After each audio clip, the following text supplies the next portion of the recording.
just gonna chat a bit before, and then I'll edit it afterwards. Yeah.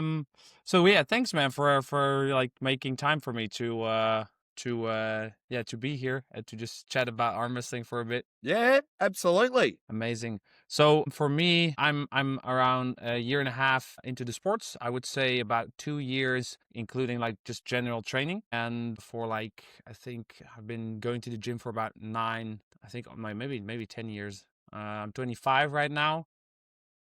Young pup. The first time I noticed none of that muscle mattered at the table. Nah, muscles are made for the mirror. It's so so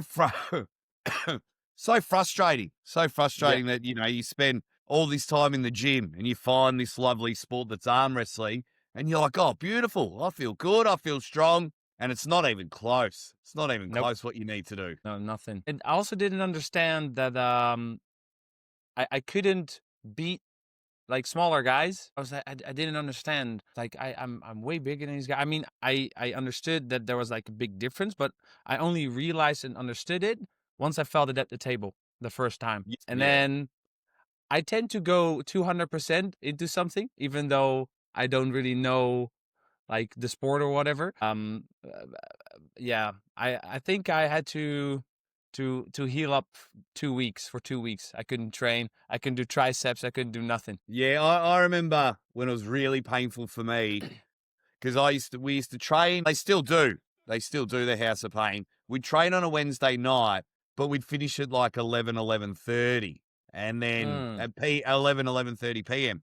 But I would have to start work at 4:30 in the morning. But I used to manage a sports and aquatic center. So as soon as I got in there, before I started preparing the center to open up, I'd go straight to the freezer and I'd just wrap my arms in ice. And for the first half an hour, just trying to set up, and I've got ice everywhere. And that was every Thursday morning for a good 6 or 7 months, and then finally got adjusted to it. I thought, okay, it's manageable now. The pain's manageable. And I think it splits the herd, the people who will continue the arm wrestling and who will quit it. It's right at that moment in time. I think it splits the herd. Yeah, well, it interrupts so much stuff. Interrupts.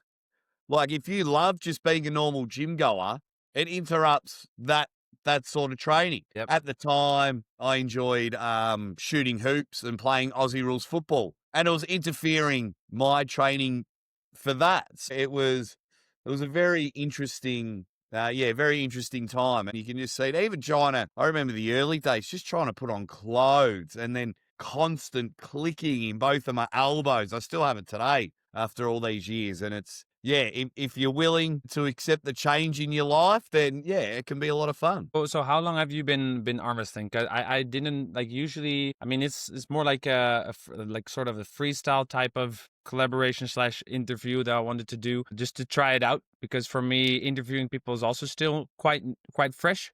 It's quite still new. I mean, you've been behind the mic for quite some time. I've read that online. I think I came out the womb with a microphone. I just, I come from a long family of talkers and, pretend comedians. I've got a seriously cool family. And being the youngest, even of all the cousins and everything, if you wanted to get noticed, you had to learn how to do the talk. But, excuse me. But with the arm wrestling side of things, it was late 2019, early 2020, because I had my first super match in 2019. I'd only been training a couple of months beforehand, so maybe late 2018. So what's that now? We're coming up to 7 years, but when it became to 2020, that's when, like everyone, you started a YouTube channel. Then we had the lockdown, so all these arm wrestlers had spare time. So I was able to give these arm wrestlers a laugh and things like that. So, but I don't really train anymore. What are we in now? September. And I've trained once this year. Then last year, probably trained half a dozen times. How come you have only trained so little? Because there's avenues to how life goes, unfortunately. Well, not unfortunately. These are my choices. In the early days, you can be good at a lot of things, or you can be great at a couple of things. Yes. And at the time, when the famous story, walked into my work, quit, told the arm wrestling world, I'm going to be a full-time arm wrestler. I'm going to be a full-time arm wrestling YouTuber. My wife was heavily pregnant with our first daughter. So then it was, right, I can be a good dad and a good husband. I can be a good YouTuber and I can be a good arm wrestler. And then I thought, well, if I get rid of one of them, I can be great at two things. And of course, being a dad and being a husband is number one. That will always be number one. And I love competing, but what I do with the microphone gives me a much bigger rush than when I'm at the table. So when you get, you know what it's like, you're getting into it now, Owen. It's like, oh my God, I just had Gabriela Vasconcelos on the show. And then you're like, how cool is that? And The me as 34 world time champion. How crazy is that? So you get that. So for me, it was that. And then after the show, you know, you're there, you're talking to them, and then these people that you're watching on TV or on YouTube and things like that, they've become your friends, and you're like, oh my God. And then you're hearing the murmurs go around, like, you know, Ron Barth's messaging John Brazik, oh, you need to go on this Aussie guy show. He's crazy. He's weird, but you'll have an hour, you'll forget about everything, and you'll have a bit of fun. And then, you know, you'll message your Devon Larsson. It's like, you know, my name's Jake, I'm the Aussie arm wrestler. Oh, yeah, man, I've heard of you. And you're like, whoa, like me, like this guy from... How do you know me? But yeah, so that just became a rush. And now all these people are... I'm very lucky that they're all my friends now, which I still have humbling experiences. I'm like, oh my God, like this is pretty cool. You really? know, Yeah. 5-6 years ago, I'm watching you guys on ESPN on my spare time. So yeah, being behind the microphone, I've always done something my whole life. And then to stop the training, I also have other goals here in Australia that do with commentating, and they've just been coming leaps and bounds. The other week. Yeah, it was probably about 2 or 3 weeks ago now. I got to commentate in front of 30,000 people here in Melbourne. In the stadium, right? The football. Yeah, I saw that. You were in natural habitat there. You were just going off. I could see the second guy there, like next to you. He was just looking at you like this guy's just like rolling with it. He's just going with it. It's just so natural how you portray yourself. I'm pretty lucky that it just does come naturally to me. You know, some people work on their craft. You know, like actual arm wrestling didn't come natural to me, but, you know, commentating, talking, I've watched sports my whole life. I know where I need to go and what I need to do. And then I'm always big on taking my opportunity, because it was the same when they brought me over for King of the Table. I told them, I said, you cannot lose by bringing me over. I told them, I said, because you can just say that you found a hidden gem on YouTube and this bloke's pretty good, or you can let the arm wrestling world know YouTubers need to stay in their lane. They're not ready for the big dance. So when I went to my first King of the Table, and I'm like, man, I'm gonna nail this out of the park. This could change my life here. Boom. And same with commentating in front of 30,000 people. You know, that's starting to open up opportunities for me here in Australia. Sky's the limit. Sky's the limit. Yeah, so for me, most people that know me, they also tell me that I'm an easy talker. I present stuff quite easily. Also, I've always done that in school. Even like recently, I've graduated, so I've done my thesis and I passed it, which was so much trouble to get going with that part of the end project. It was very difficult to finish that, but luckily I've made it, and now I can, you know, invest my time in stuff that I really like, which is just talking about arm wrestling, talking about the sport. Because for me, I was doing like going to the gym for 9 years, and it got a little bit boring, right? It's the same thing. I still enjoy it, but now I have a goal. I train for certain types of I do certain exercises. People look weird at me at the gym, like, what's this guy doing? Why is he doing like weird small cupping exercises? Yeah. He's like an ego lifter. I'll tell you how to make things easier for you. Just try and get on Larry Wheels' show or interview Brian Shaw and Eddie Hall. The looks stop. So for me, everyone would look at me. You're sitting there in the corner and you're doing this, and everyone looks at you weird. And then Larry Wheels came to Australia, got to interview Larry Wheels, and I was on one of his videos quite a bit. And then I'd go back into my gym and people would be like, sorry, were you just on Larry Wheels' channel? And I'm like, yeah. And then the look stopped. Yeah. So just get on Larry's channel, mate, and you'll be fine. I'll try just to get on everyone's channel and, just talk about, for me, it's also learning more about the sport because I really like the analytical factor of it as well. And I try to do that with my team. So I do top-down camera recordings and side cams, and I post those shorts on Instagram and YouTube, and I ask my team members to watch those videos. What went wrong for you or what went really well for you, so we can all become better arm wrestlers. Yeah, and nice. Right now, because I'm based in the Netherlands, I think we have the most rookies in the country at the moment. This is still not that many, but we're with 27 at the moment. And we started with 2 last year in April. Wow. So we have 7 tables at this moment, 1 rental table, sort of, from a friend of mine, and some sponsor tables from some nearby companies, which is really cool. And we did 1 super match tournament at the gym, which was quite successful. Awesome.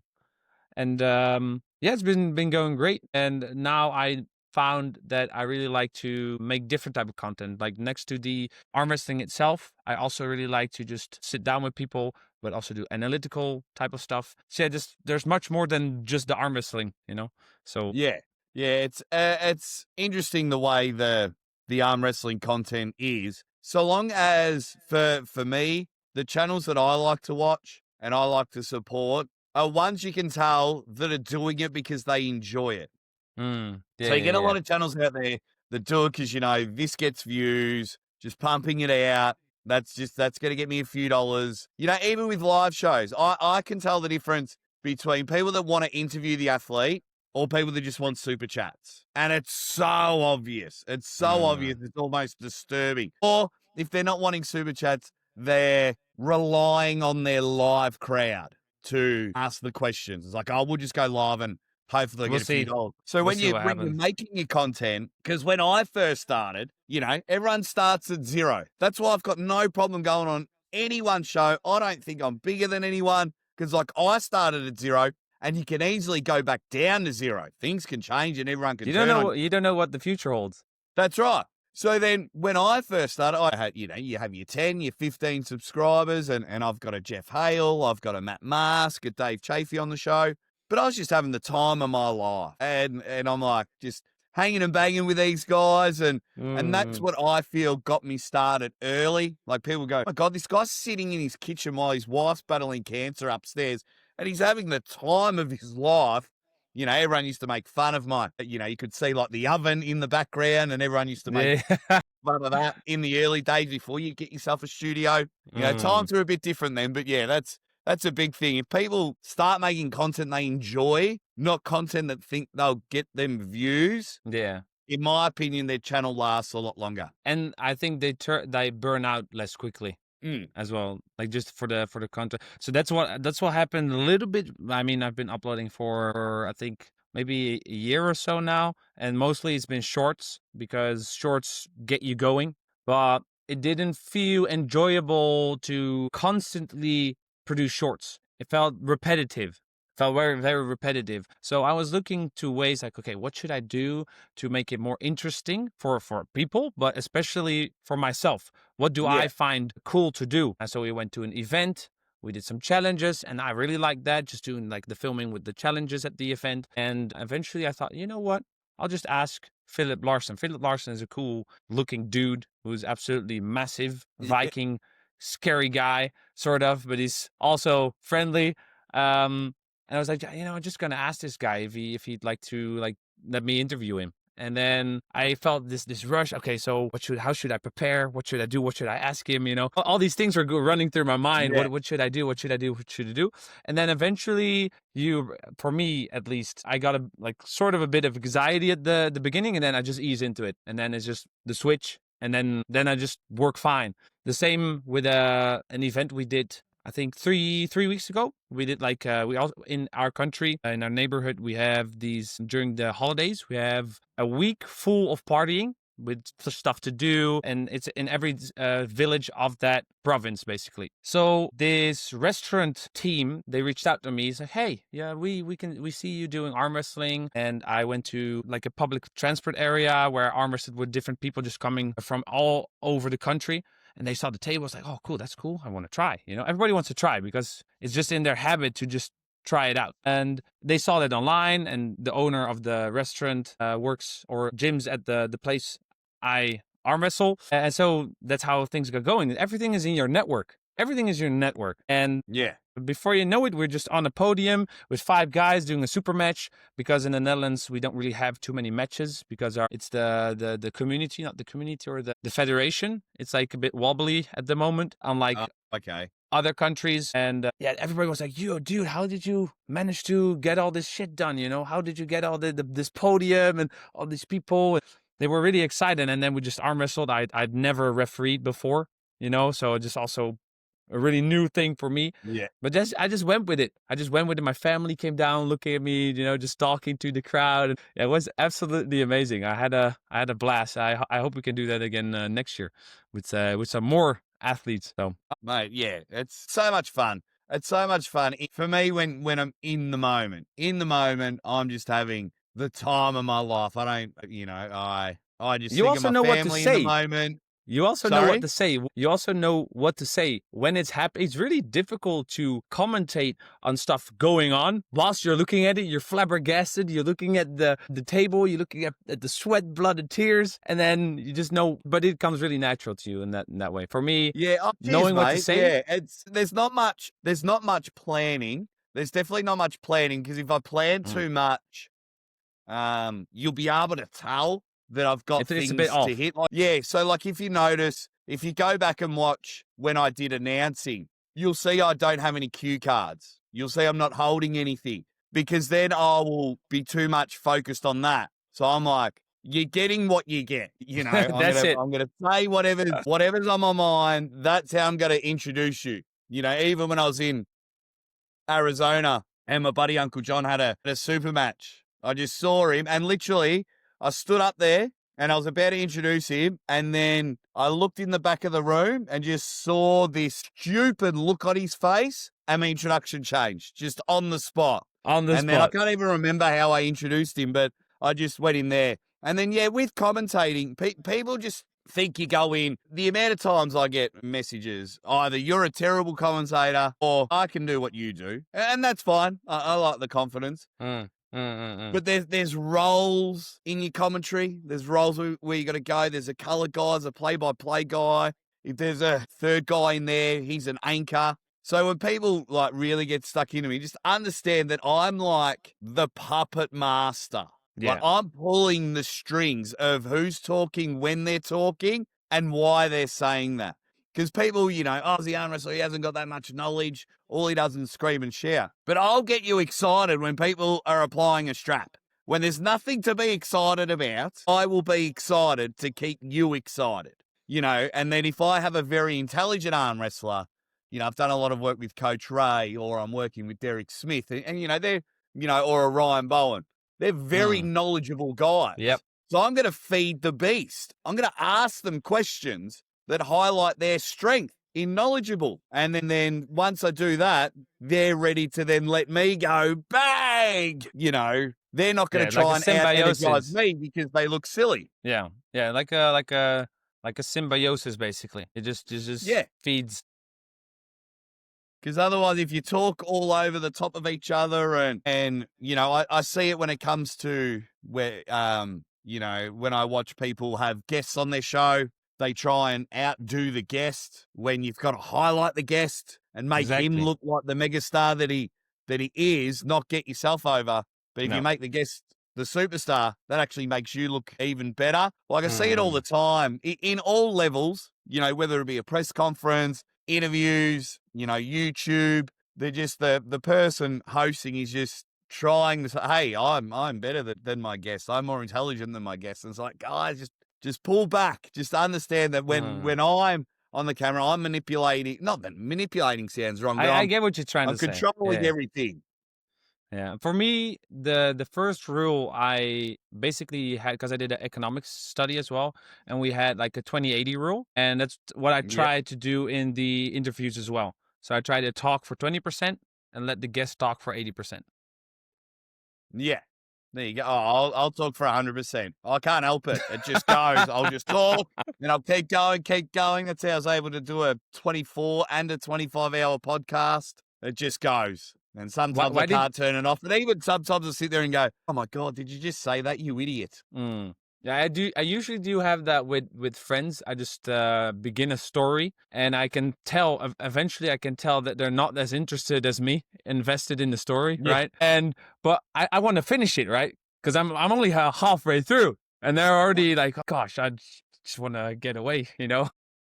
Yeah. But yeah, then just do want to. No, but wait. They're like already almost out of the door, you know, and they're ready to leave, and because I mean, I can kind of understand where you're coming from, but not really I've spoken that much that halfway during what I'm saying, I've forgotten what the point was. Yeah. Like I'll get asked a question, I'll start, yep, and I'm like, oh my God, where was I going? And then I have to keep talking. And then after a minute, I'm like, oh, that's right. Bang, here we go. Oh, yeah, that's back on track. I can't let anyone know that I've lost you. Nope. I can't let anyone know. But that's a hard thing to do. Figuring out, shit, where was I going with this train of thought? Yeah, and then just ramble on. It's that's impressive if you can do that without people noticing. Well, I hope they don't notice.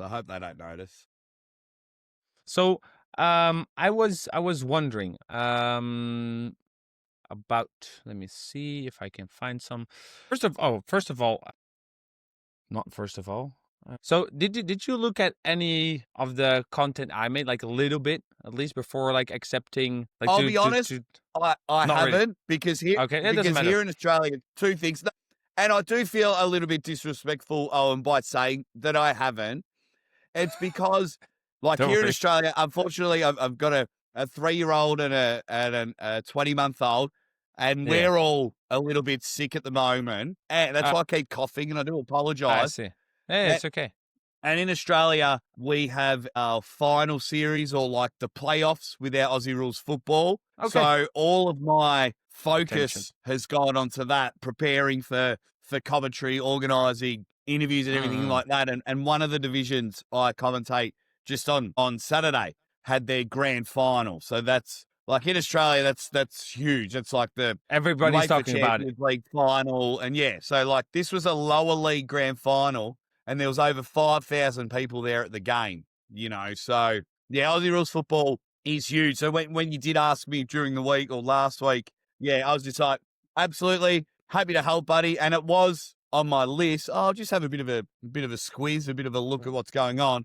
And then all of a sudden I go to bed and I'm like, oh my God, I've got that show in the morning, set my alarm, and here I am. So I do apologize that. No, it's okay. I was asking because you being such a natural performer, I was just curious, like, if you'd had any advice on the way I do stuff. But I mean, it doesn't really matter because you have a look. It's the other stuff to do. It's fine. Yeah, for me, any sort of advice, like you go with the 80-20 rule. A lot of advice for me, and my number one thing, and if you can answer this question, everything else falls into place, in my opinion. Okay. With so much arm wrestling content out there, why should I watch your channel? Don't answer that now. Now. But think about it. Why should I watch your channel? So for me, I believed, and what I was projecting early days, that I'm the most unique and entertaining way you can watch arm wrestling. When I first started off, they were 30-second voiceovers of a classic arm wrestling match. And I'd throw in a funny nickname. And then back in the day before things got serious, I'd throw in some swear words. He's Owen and he's just fucking hooked in there. And it started clicking, and everyone's like, oh my God, these were funny. So, and then when I was doing my early day interviews, I would look what everyone else was doing, and I did the opposite. And a lot of people that watch my content know the story. A lot of people would always ask, what are your top 3 training tips? Yeah. And for someone like John Brzezinski, he's answered that 10 A million billion times. times. Exactly. Yeah. So when John came on my show, I did not mention the first time I had John, I never ever mentioned training at all. You know, I would find nuances about them or, you know, I'd give the weirdest introduction. So like, I thought, how funny would it be having world champions on the show and showing them my only arm wrestling trophy? This is a 3rd place amateur trophy, Owen. It's got its own trading card now, but because that was my style, the most unique and entertaining way. Oh my God. Like, yeah, Gabriela Vasconcelos. And I'm like, yeah, cool. You're a 34-time world champion. Whenever you are one of these Bam. bad boys. And now the trophy's famous. So for me, that's my number one. That's my number one advice when you're making content is why should people tune into your channel? Because you know, there's 30,000 arm wrestling channels out there. You can't watch them all. Back in the day when I first started, you could. There was about 8 of us, and you could watch them all. Now, you can't. It's physically impossible. And then number 2, I mentioned it earlier. If you can continue to do the interviewing stuff, your guest is the star. Exactly. So when it comes to like thumbnails, so if you've got Gabriella's the star. Don't put yourself in the thumbnail because people are going to click on your channel and see you anyway. But by putting you in the thumbnail, it does deter people off. Whether they know you or they don't know you, it does deter people off. It's a subconscious thing. I can't remember the dude's name, but he used to make himself massive on the thumbnail. And then my guests are Owen, Aussie arm wrestler, Gabby. It's like, no, mate, you're like, you become the star with your interviewing style. So my job is Dave Chaffee comes on the show. I'm making Dave Chaffee look like $1 million. You know, he doesn't really like talking. So once again, I'm going to control that. I'm going to make sure and I read and I know cues and when to come in and when to save Dave and things like that. I've told him Dave knows the press conference. That's why he comes on my show. There's not going to be an awkward silence. I'm not going to make him look bad. I'm not out to make myself look better. But then because of the way I get the best out of Dave Chaffee, and he's just an example, then everyone's like, oh my God, Aussie arm wrestler can do some interviews. And that's how it builds there. So they're my 2 things. It's such a big mistake because like when I click on your channel, say for the 2nd time, I know it's your channel. So I don't need your big face there. I need face and the Fillip Larsson, the Swedish Viking, the next big thing and roar and a thing. Oh, I haven't seen a Fillip Larsson one. Boom. And then I'm watching the film. I'm like, oh my God, this dude from the Netherlands is pretty good. Subscribe. And then you go from there. Because I used to insert myself because I wanted to be the star. In early days, I'd insert myself in the thumbnail. And I'm like, I'm not getting many views. And I'm like, we don't like to make other people famous. That's why faceless channels do so well now. Because subconsciously, we don't have a connection. We don't know who this person is. So we can click on that. We can watch it. We can like it. Because we don't want to once you start inserting your face, it's a lot harder because it's like, well, I don't want to make him famous. I want to be the famous YouTuber. I want to, yeah. Okay, I might give him a dislike. That makes sense. But then when people tune in with me, it was like, oh my God, this guy's got so much energy. Why is he always happy and exciting? And, oh, geez, I didn't know that about Pauline or I didn't know that, you know, about Vitaly Levan. Oh, holy crap, you know. Okay, he does his research. Geez, it flows. Oh my God, you know, he's cracking jokes. He just showed a 3rd place amateur trophy to the greatest arm wrestler ever, and then that's how you hook him in. And then people are like, oh yeah, I gotta watch Owen's channel, GRIPKINGS, absolutely. But they're my 2 biggest things. I see, and I think it can make your my channel you need to just get your own sauce. You know, just learn from some people and then make your own sauce out of it. Yeah. That's the same what I had with Gabriella. I assumed like everybody probably because the interview hasn't been posted yet, but she probably got asked a million times like, "What's next for Gabriella? You know, what do you want to do next after you face Babora, right?" And I thought like, I mean, this is going to be asked like a gazillion times, probably post fight. This is going to be asked post pulling session, you know, and then here I am. I'm going to do the same thing like the other guys did, you know, at the event. So. Instead of that, I asked her, is there anything else in the arm wrestling community that you're planning to do? Like, is there any other ambitions you have outside of competing yourself? And that opened up a whole new conversation. Yeah. And, And it would have been relieving for Gabriella because, like, what else has she got to do? She's got to pull Barbora. If she wins, she's the world champion. So she has to sit and wait for a challenger. And if she loses, well, she beats everyone else in the world. Yeah, what's she going to do? What's next? Well, the same thing. So, yeah, absolutely. That's what I mean. So asking those different sorts of questions. What's something you haven't achieved in the arm wrestling world? I haven't thought of that. Yeah. There you go. Well, I'd actually... And then Bam. you're away. People are like, "Oh, great question, Owen." Yes. Bam. Okay. And then you get Gabriella being, more comfortable in her seat. Oh, yeah, I want to do this, and this. And that's how you can separate yourself from the pack. It felt quite, the more I do it, the more I speak with people without really like knowing them or anything. It gets easier. It does really gets easier. Like you feel a lot more comfortable. And I also wanted to focus on the aspect that in the Netherlands, and I think like generally, like the female arm wrestling world isn't that large in comparison to the male arm wrestling competition, obviously. So I asked Gabriella about like what do you want to say to those young girls watching you now, aspiring to become arm wrestlers themselves, and then that opened up also a new part of like arm wrestling, and it gave her opportunity to present herself as a role model for future arm wrestlers. And it made it so that I could use those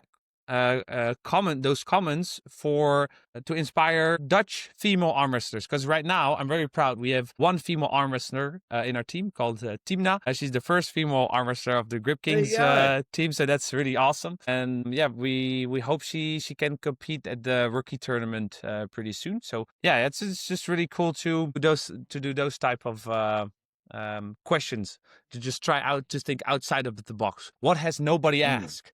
So yeah. All right. Thanks for the tip. Thanks for the tips. Appreciate it. I also wanted to show, you showed your trophy. I want to show my proudest trophy that I have. It's, I'm not sure if we can see it like this. It's a Japanese style tournament trophy because I had my first tournament in Japan, in Tokyo, last year. I lost everything. It started from once I entered there, I was like, okay, these guys look really strong, but I think I can probably take about 3 of them. And it went from that to, okay, I hope I can at least pin one guy, Yeah. And I was able to do that, but only after I lost all the matches in the tournament. So I was like, all right. So I showed people the trophy, and I said, "Oh, what place is that?" Because it's a 7 on there, but like the Japanese characters are different. So what place is that? And I told them, "Well, yeah, I'm 7th. I became 7th. How many people competed? 7." Yeah. You know. So yeah, but it's still my proudest. Actually, I've become number 2 at a rookie tournament twice, left and right. But this one I'm more proud of than the other one. It's a cool looking trophy, actually.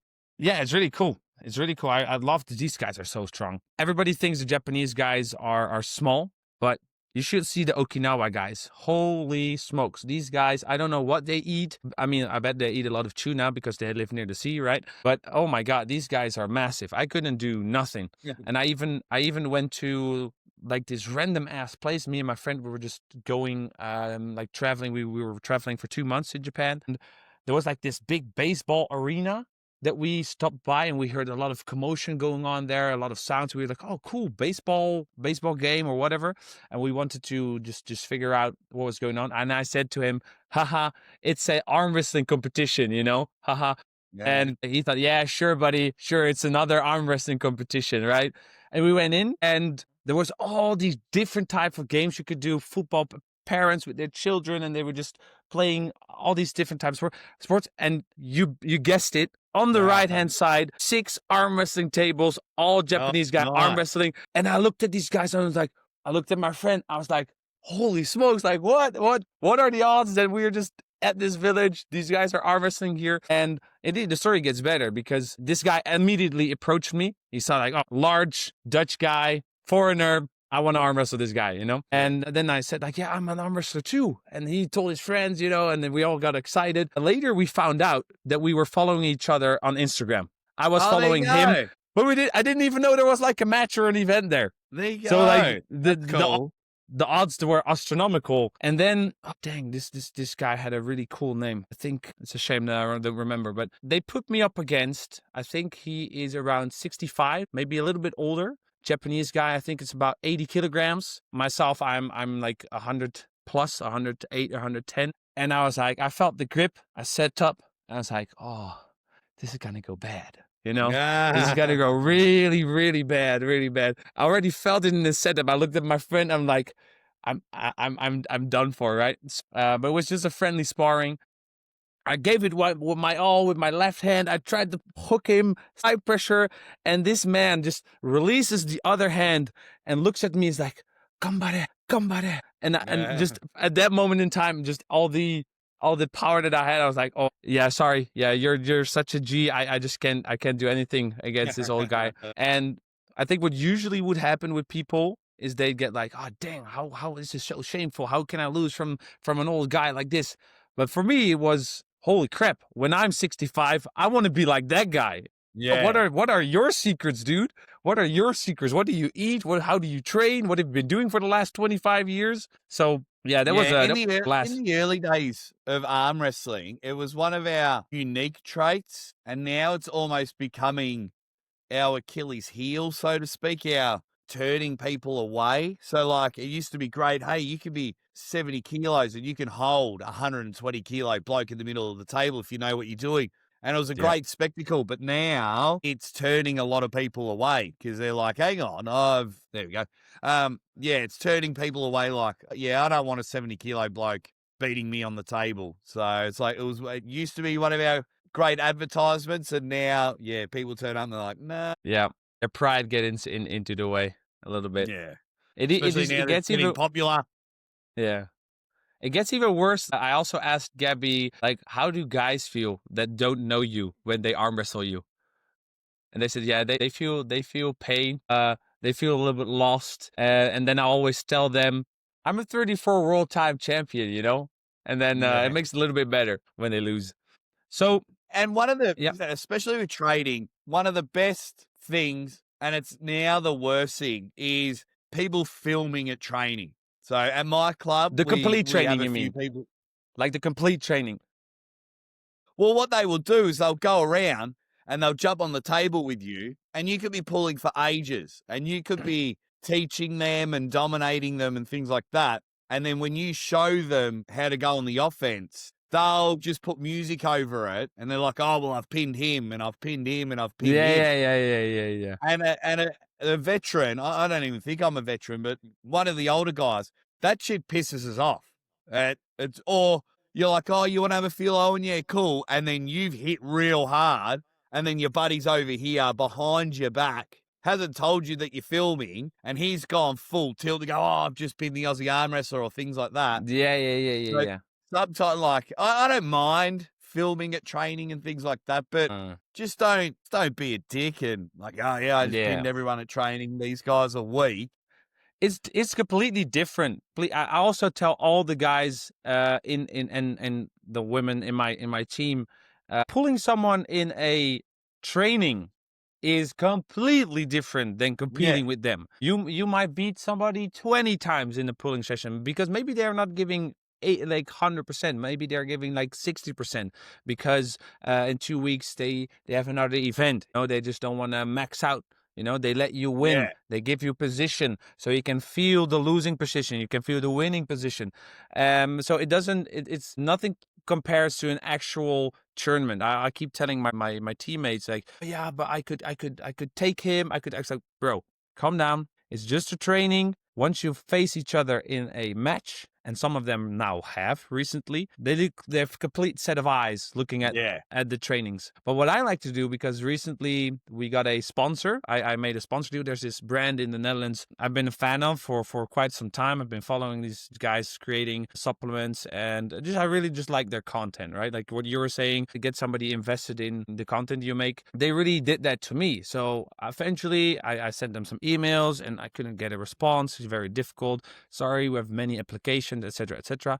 And then I met this guy at a convention, And I just the owner of the company that I really liked. So I just walk up to him and I said, "Yo, so can I have 5 minutes of your time? I'm a real big fan of what you guys doing, and I'd like to work together with you guys." And that's what I said. I'm like, we're a small starting arm wrestling club / team, and we'd love to use your supplements in whatever way so we could like get some sort of partnership. I said, okay, you need to walk to that guy. He will fix it. Give him your number. Next week, sponsorship deal done. Oh, how cool. So that was really awesome. And what we did, because I wanted the supplements to be free for my team, right? So right now we have like these water bottles with protein in them, and everybody really loves them. They're delicious.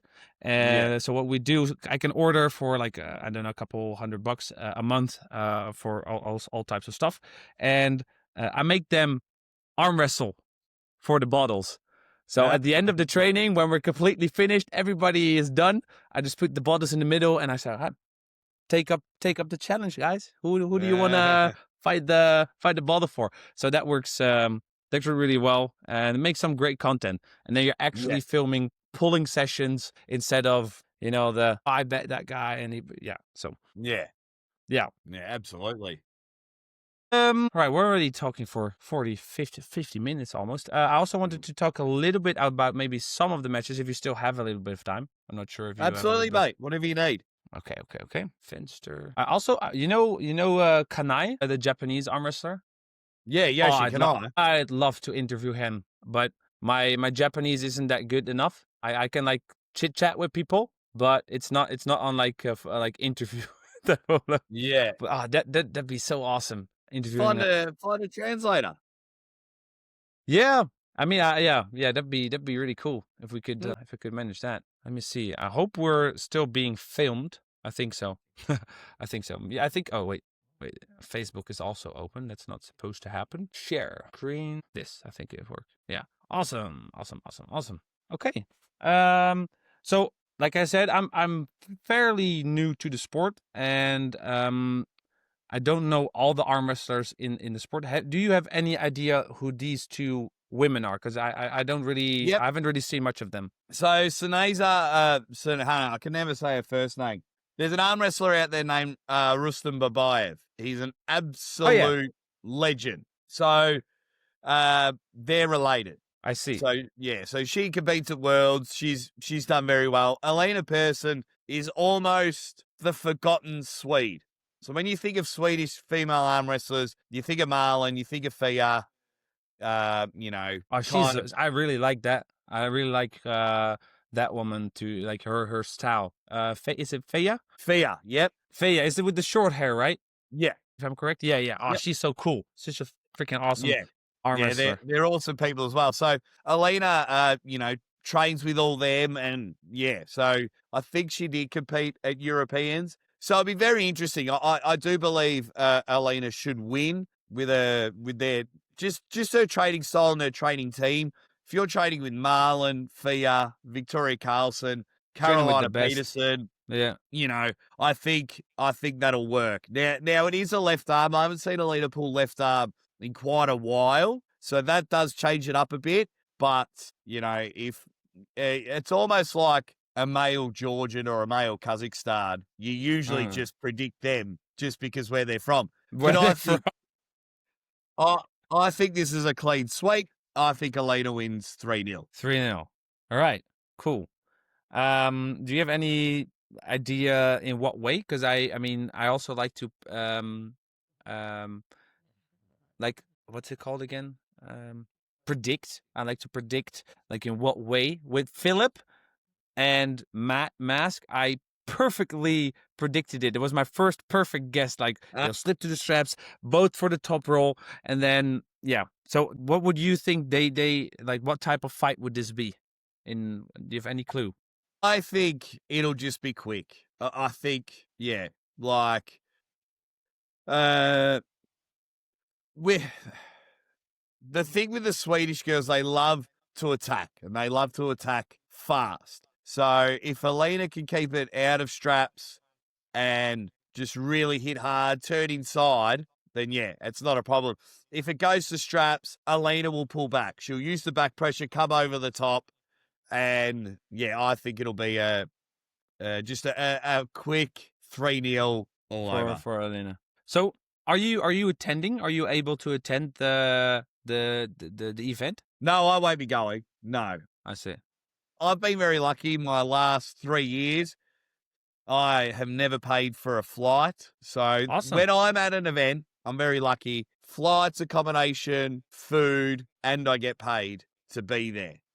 Awesome. So when it comes to Good for you, man. Good for you. yeah, so it's my full-time job. So so you see all these people. I got 2 young girls. I don't have spare money or spare time to fly to an arm wrestling event to watch. And in all due respect, it sounds really silly, but in all due respect, I've seen it all. Yeah. Like I was there for Dennis and Playkoff's comeback. I was there for Levan, Ernemies, that mega match, the first time they pulled. Dave Chaffee versus Vitaly, one of the greatest, if not the greatest match of all time at King of the Table 5. Like I've been there in Vegas when we tried to collaborate with WWE. I've been there for Devon Larratt matches. So whilst attending these events are spectacular and it's so grateful that I'm even able to do this, I will never pay my own money. I'm not going to, pay $5,000. Because it's also work. Because it's also like work. Yeah. All right. Fair enough.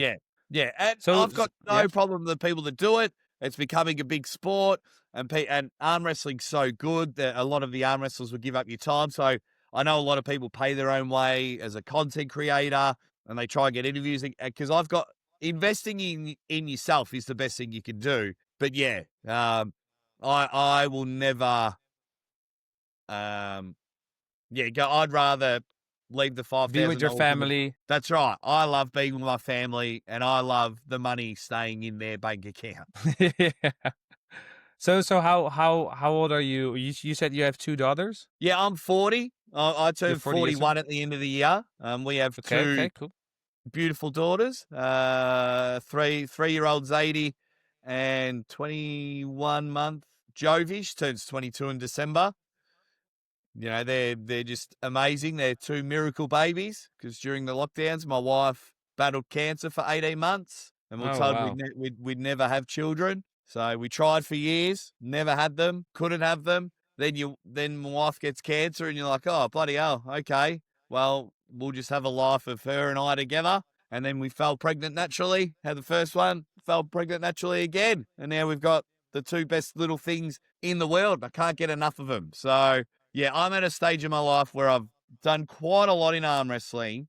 So anything from here on is a bonus. Like, I've met all the arm wrestlers that I've ever wanted to meet in person. I've been able to get the respect of all the arm, Voivode, Saplenkov, Larratt, Brazing, Hutchings, and they've all become friends. I've been able to go to John Brazing's house. He's invited me to his house. Devon Larratt's invited me to his house. His wife cooked me dinner, which blows a lot of people's mind. Like, these are my friends now. I've commentated at the best events ever and the ones people will remember for a long time. You were part of that.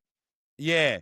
Like Pulling John was, the greatest arm wrestling documentary ever. And when Pulling John 2 happened between John Brazing and Alexei Voivode, there's only one bloke that's in the middle hosting the press conference. There's only one bloke that introduces them both to the table. And I'm one of 2 guys that commentate their match. And there's only one bloke that interviews John afterwards. And people can't take that away from me. And that was me. All those, whenever Levan pulls, and everyone says, oh, does he need an oxygen tank? Does he need an oxygen tank? Well, who's the guy interviewing him while he was on oxygen? Yeah. So, like, I've been so lucky, so humbled, amazed. It still blows my mind even when I share these stories, what I've been able to achieve. But going, full circle, I'll be attending an event. I've done it all. I'm so lucky. And so I'm not in a hurry to get booked. And I've got a couple of events coming up soon. But yeah, if I never get a booking again, I will be a very happy man. I'm fine. Yeah. So, but is there still a drive to, continue with everything still, but just on a Yeah, lower, maybe like a smaller pace, more family time and a smaller pace, and maybe that yeah. So I could be used to more of sit the there focus. and I used to watch every podcast, and then you'd make little videos about them, and I'd do a live show, almost like a radio station. I used to do 4 or 5 live shows a week, and I just keep going. And it's like, I need to get booked everywhere. So I would send 40, 50 messages. Oh, you got an event? Oh, I'm always here. I'd love to come. Even if I didn't like the person, I didn't care. I just wanted to get booked. I wanted to show everyone my talent. Where now I've got that same drive, but for Aussie rules footy here in Australia. I still have a strong drive in arm wrestling. I That's cool still that love that watching passion. it when an event happens. But sometimes when you reach the top, the dark side of politics rears its ugly head, and it can just weigh you down. You've got crappy content creators constantly calling you out. You've got promoters constantly pulling you down. You get some of the nastiest comments on your YouTube or your social media, like people telling you should get cancer like your wife did. And this is going 5 years now, Owen. People really hate me at times. Don't get me wrong. That's But like I can't 5%. understand why. I can't understand why you hate you. You're just a really cool Because I'm guy, not, just like a chill dude. yeah, I think because I'm loud. I don't know I'm loud. That's just me. I I can't like fake that it. type of personality. Yeah, It's just like, and yeah, I'm let's not. go, ready. Yeah, and I'm not a world champion. And I know that bothers people. I'm like, he can't. Why should he be at these events? He's not even a world champion. And I know that bothers a lot of people. Or he can't even be a national champion or things like that. But it's like, hey, I've hanged and banged with him, and so long as Devon, John, Desaplenkov, Levan, they've all told me I'm doing a great job and hope I stay in arm wrestling. What more That's can all you I need ask to for? hear. Yeah, Yeah, I think for me it's also a little bit. I mean, from like you have seen it all, right? And I'm basically at the beginning of everything. So we're in two completely different timelines, basically, right? yeah, So I'm still the young guy aspiring to meet all these people and to like receive all this knowledge, because when I enter a sport that I don't know, I try to learn as much from everyone.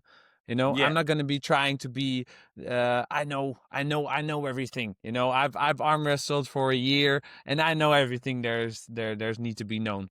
Now I just want to open myself up like a sponge and just learn from whatever everyone has to say. yeah. So So when it comes to my drive, when I'm in the moment, like I've pressed live and I'm ready to go, then I'm like, yeah, this is why you love it. Or when I'm at an Mm. event and I'm talking to everyone, whether they're the superstars or someone that's just starting arm wrestling, and I'm at the tournament or I'm at the thing, and I'm like, yeah, this is why you love it. This is Yeah, yeah, yeah. why you want to keep going. And I would love, say, in a few years, I'd love to bring my family to an event.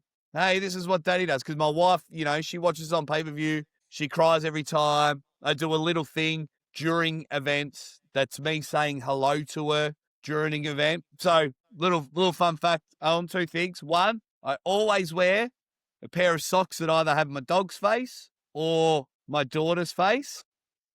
Oh, When I shoot. I wait. I only heard I either wear my dog's face in my socks Yeah. Or or or my daughter's face. I've got personalized socks. They're the only 2 pairs whenever I perform.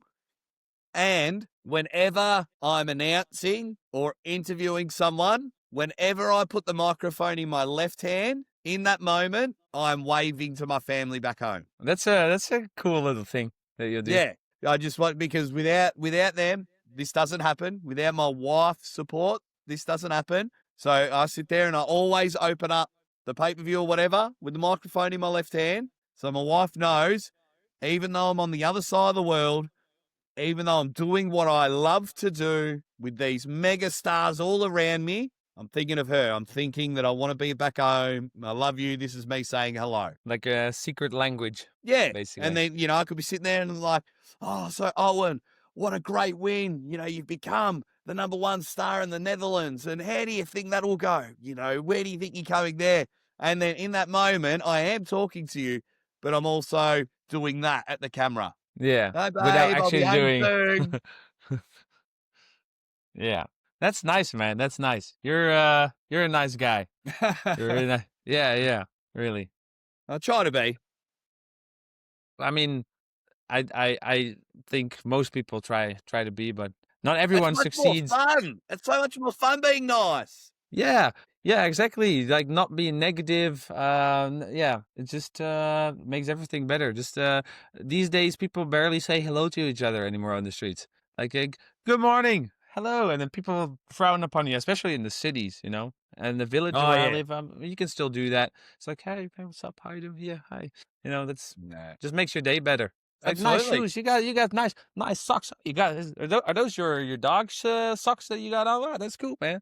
You know, But people yeah, just every time, man, every time I pack the socks, and usually once for the press conference, once and for then game after. day. I see.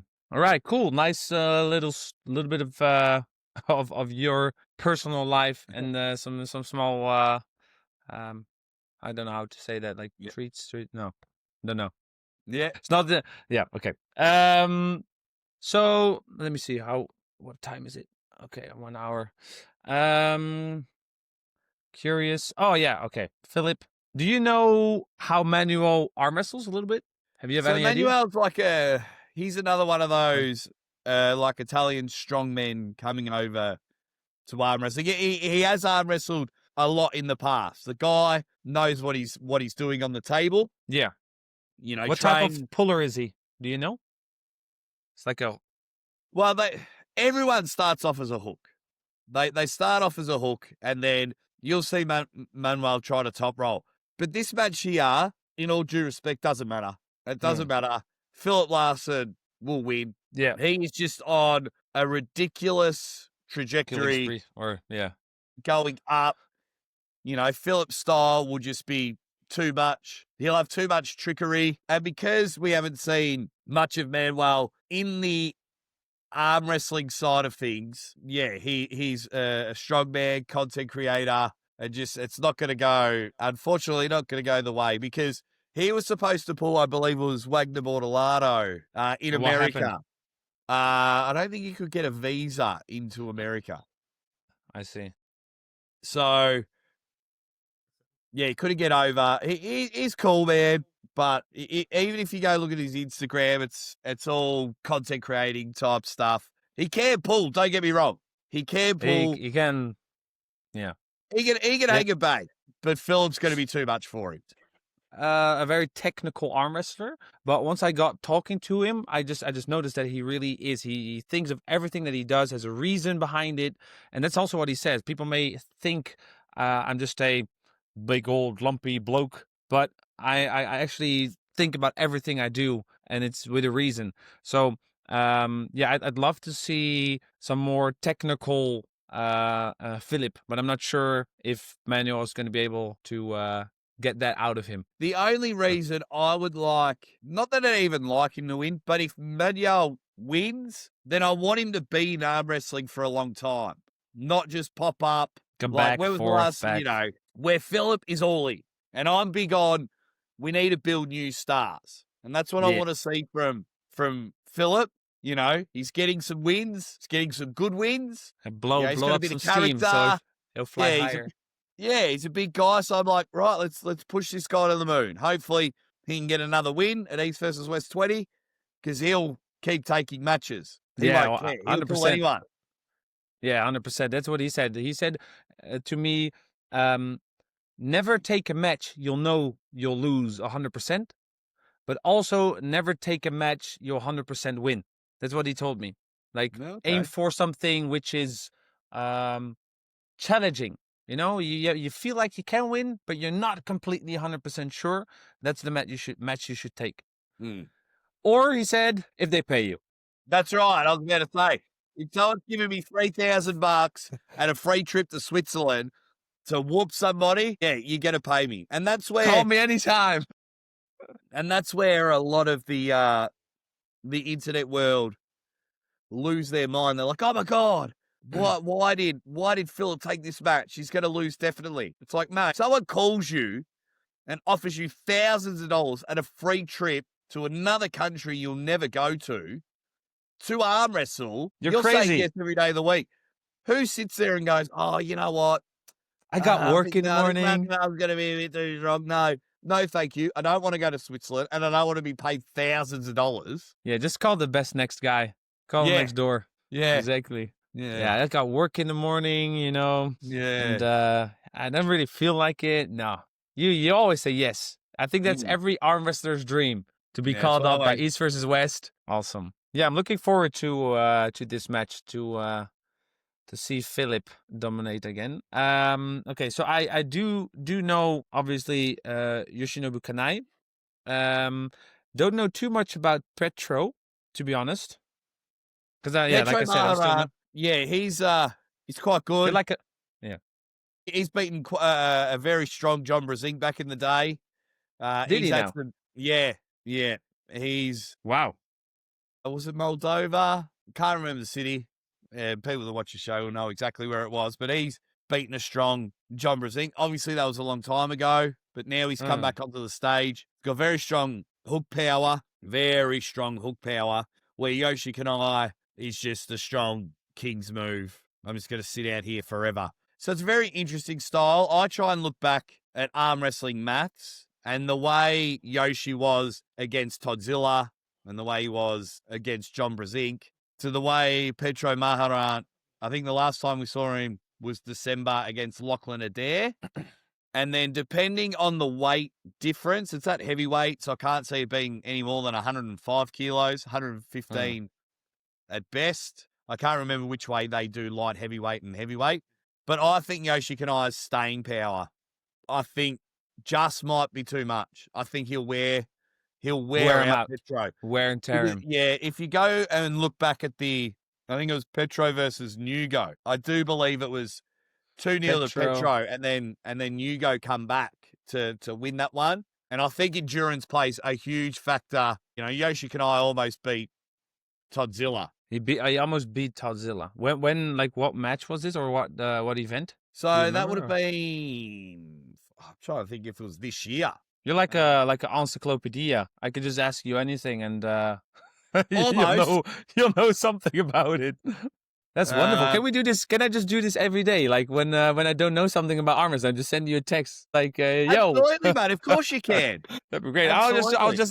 I'll just ask Jake. I don't know about that. I'll just call Jake, and then I'll know. This is a good source. Absolutely. And when I wake up, I'll tell you. But I'm just having a quick look. Yeah. It was either this year or last year. Where are you, Todd? Todd. Oh, there you go. November 2nd last year. And it was 3-2. 3-2 on the right arm. And for me, that says everything. Todzilla's the best in the world. And if you're taking Toddzilla to 5, then yeah. So long as there's I don't think there's a much weight difference because Petro pulled Lockie in December at 105. I believe it was 105 kilos. Yoshi Kanai wins this one. Okay.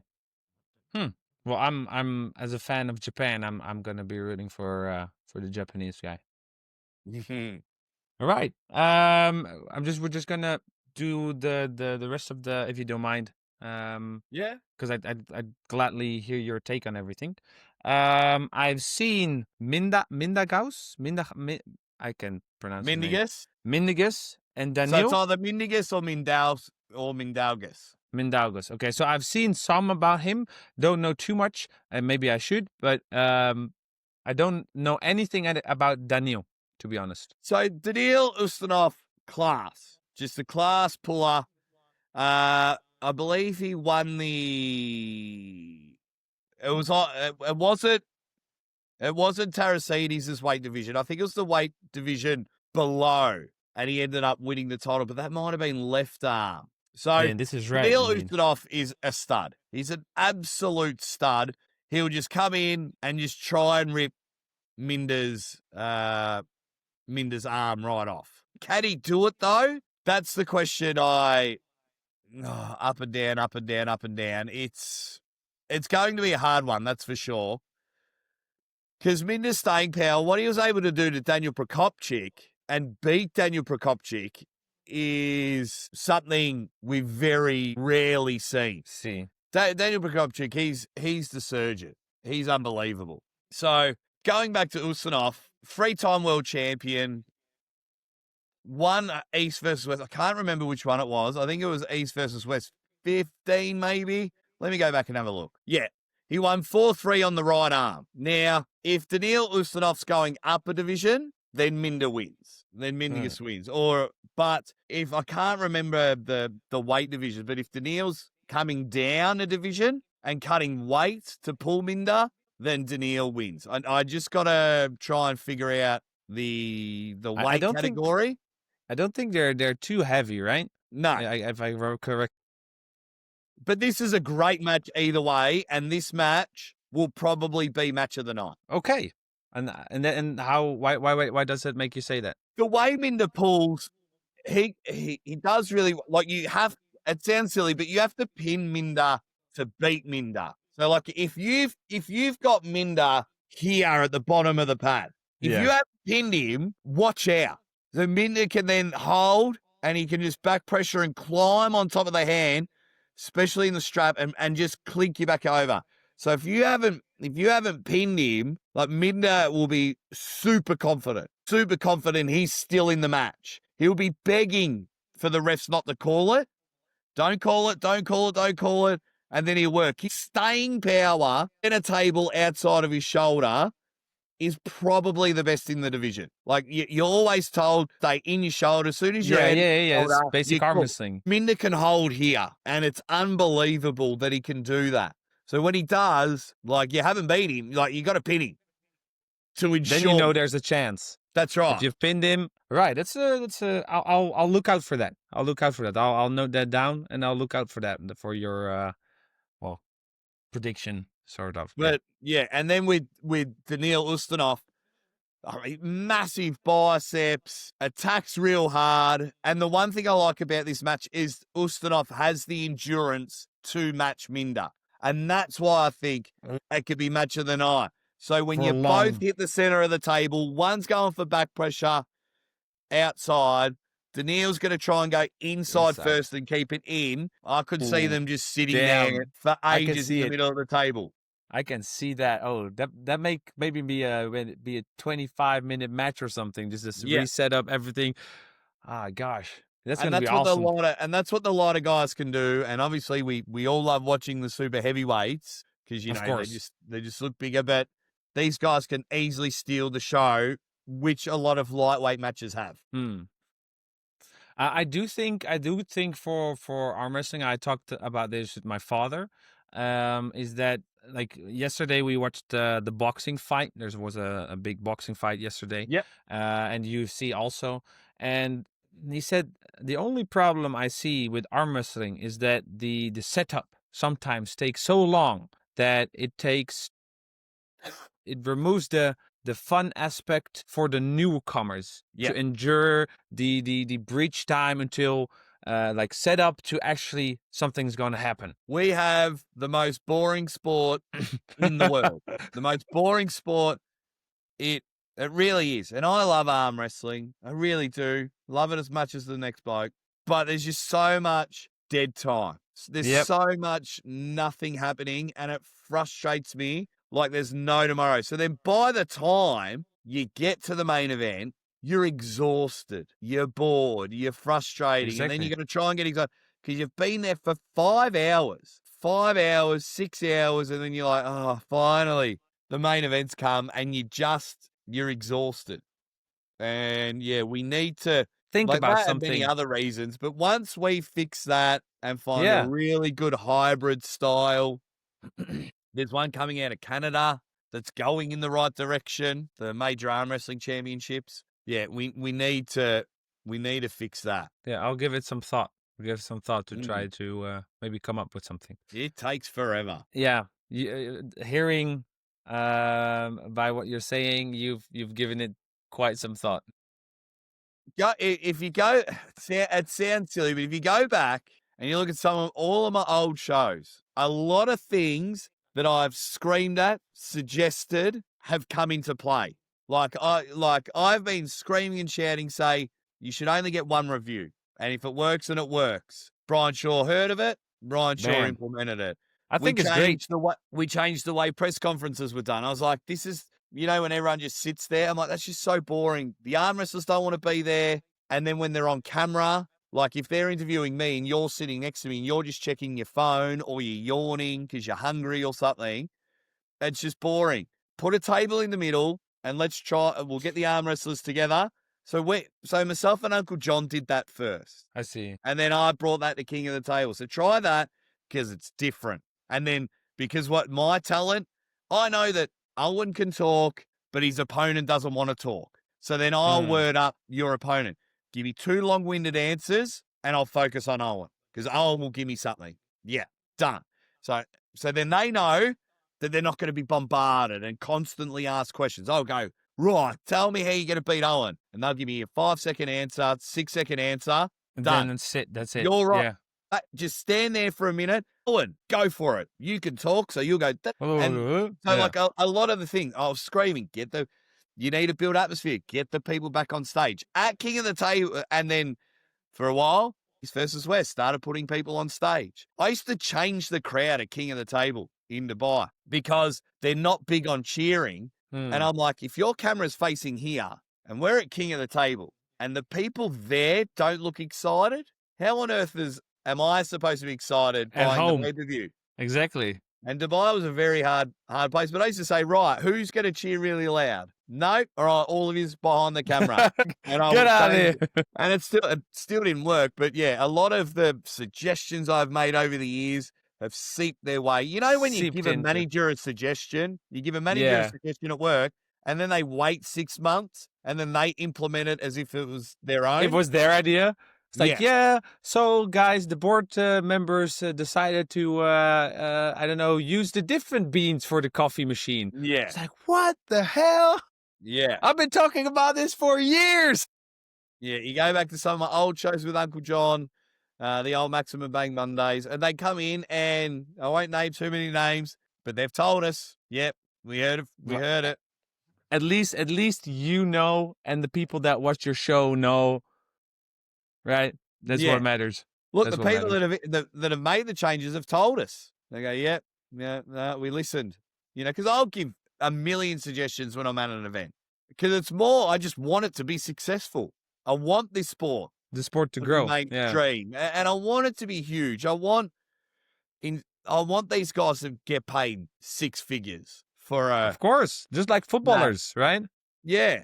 I want them to do that. I want them all to have 1 million subscribers, not just Devon and Schoolboy.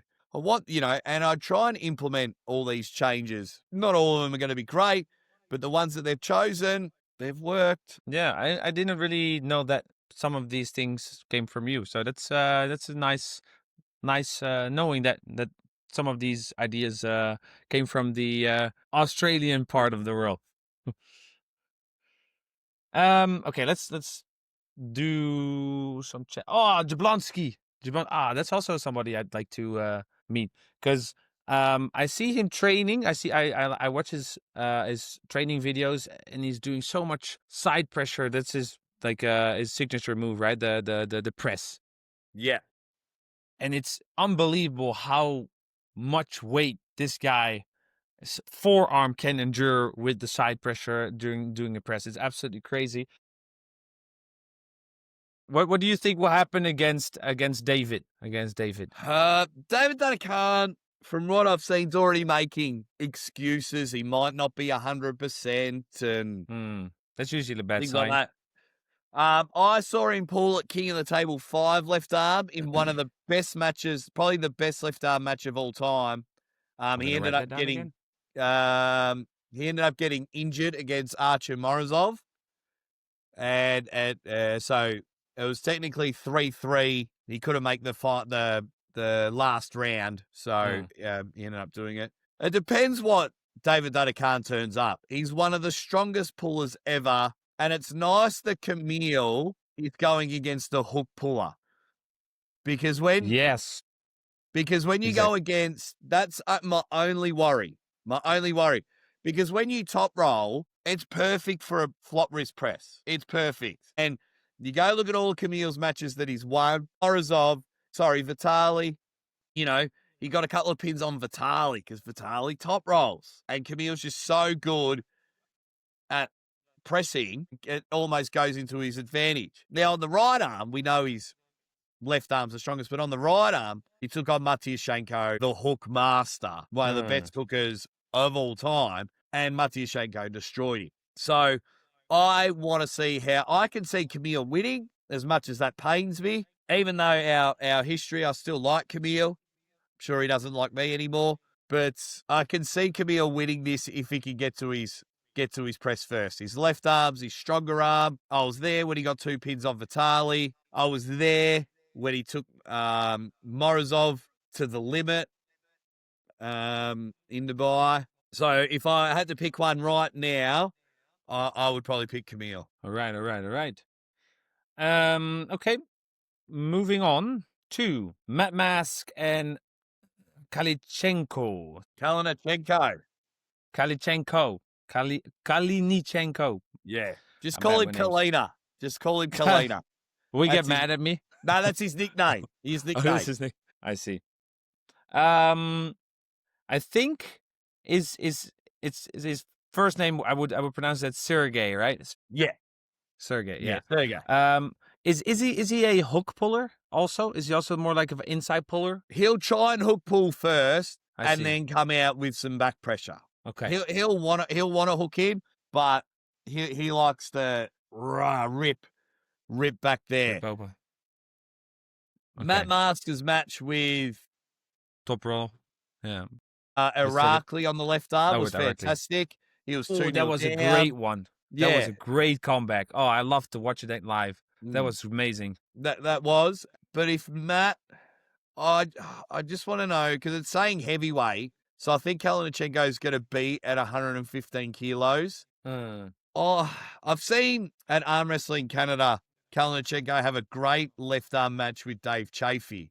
That was a really good left arm match last year or the year before. So Kalinichenko can pull left arm, and he's coming in with a lot of hate in his body, and he's fueled up.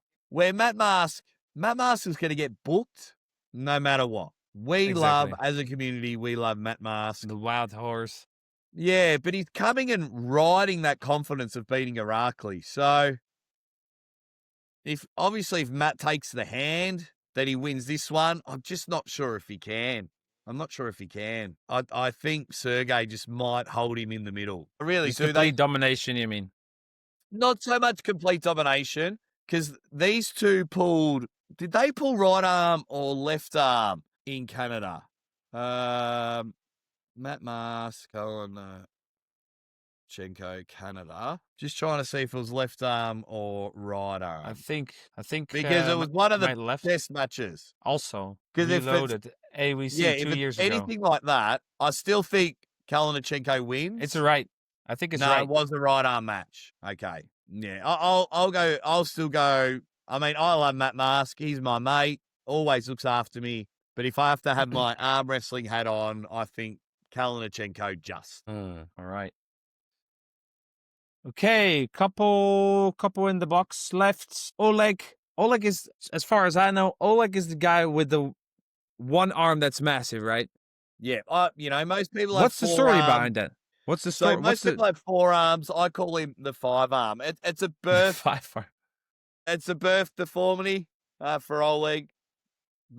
He's always had that. Okay. Yeah, it's like an extra bone. I think or is that Makarov? But one of them's got an extra bone or extra tendons, and that's just expanded his arm. Tums Rosits from Latvia, and he's a star. I think he won or just come runners up at European Championships this year. It's got a bit of X factor about him, but Oleg Zok is just something else. I love Tums. Tums is great, but I don't think he'll beat Oleg Zok. How come? I think Oleg Zok will just cup in.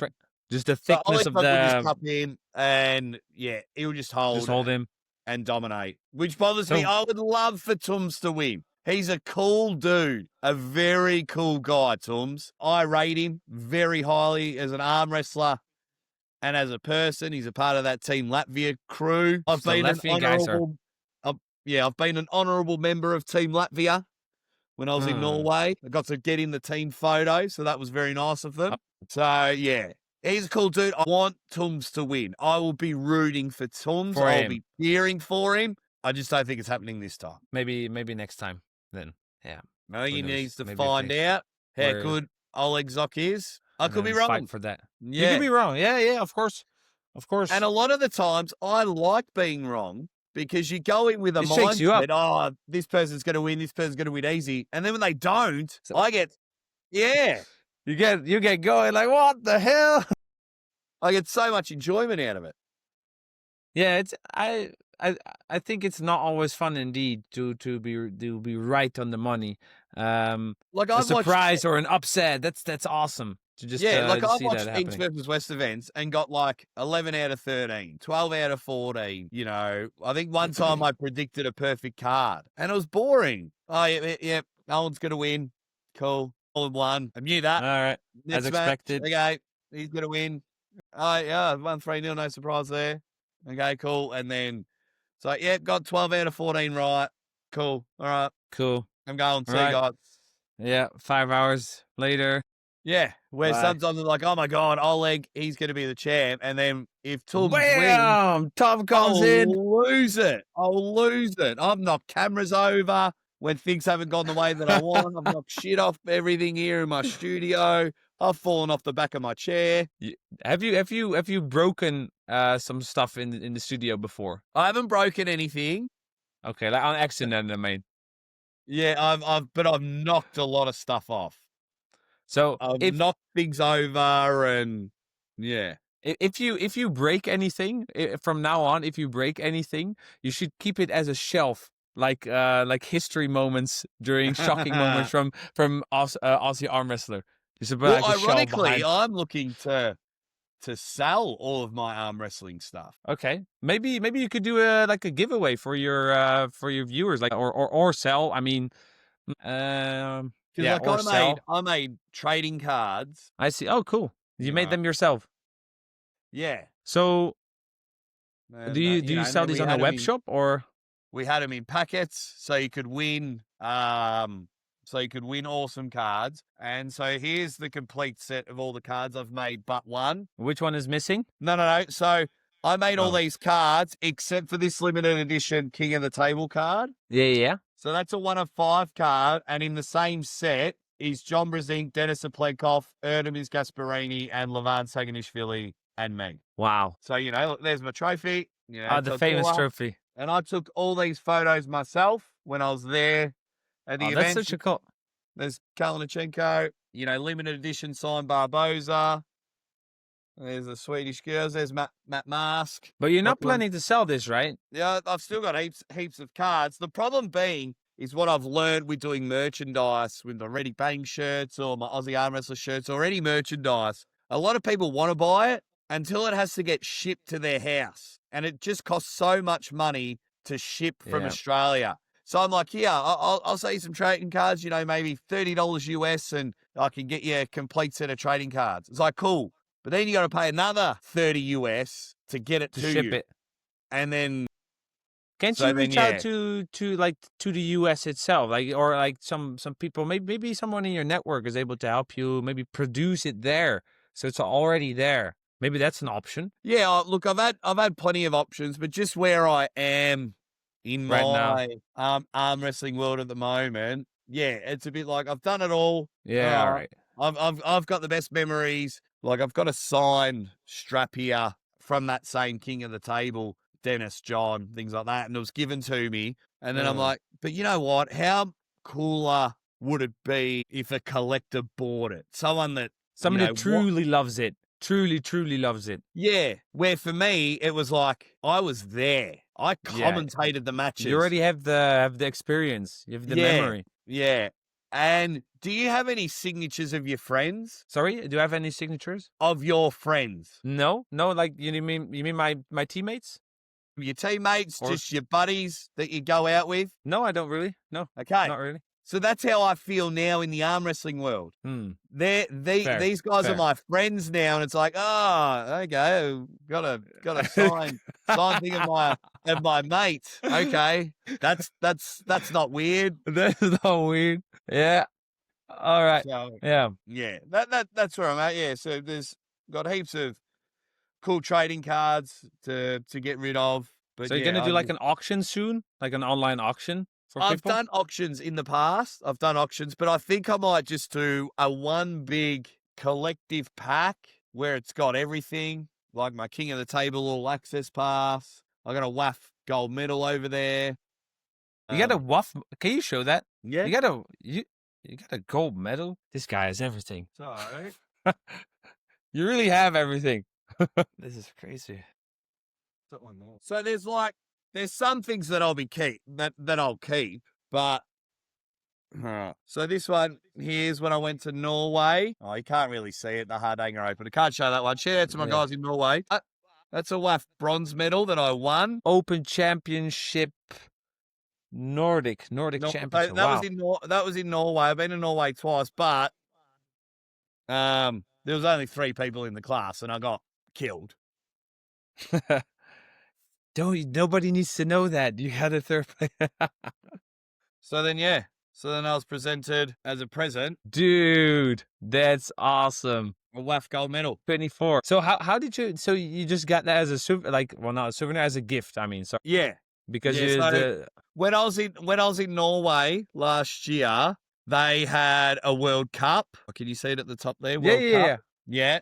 So then they're under WAF, and so and then at the end of the event, my man Erling Migtung, presented it to me. So you got yourself a WAF gold medal. Presented it to like the special guests, and I thought, oh yeah, that's pretty cool. That is pretty cool. So then and then like this one I probably won't sell, but I got a few of them. That's my very first King of the Table. Like all access pass. Yeah, Wow. and you just wear Number that 5. because I wasn't a known person. It was my first time. So they're like, who's this guy getting all the backstage? So I had to wear that the first time.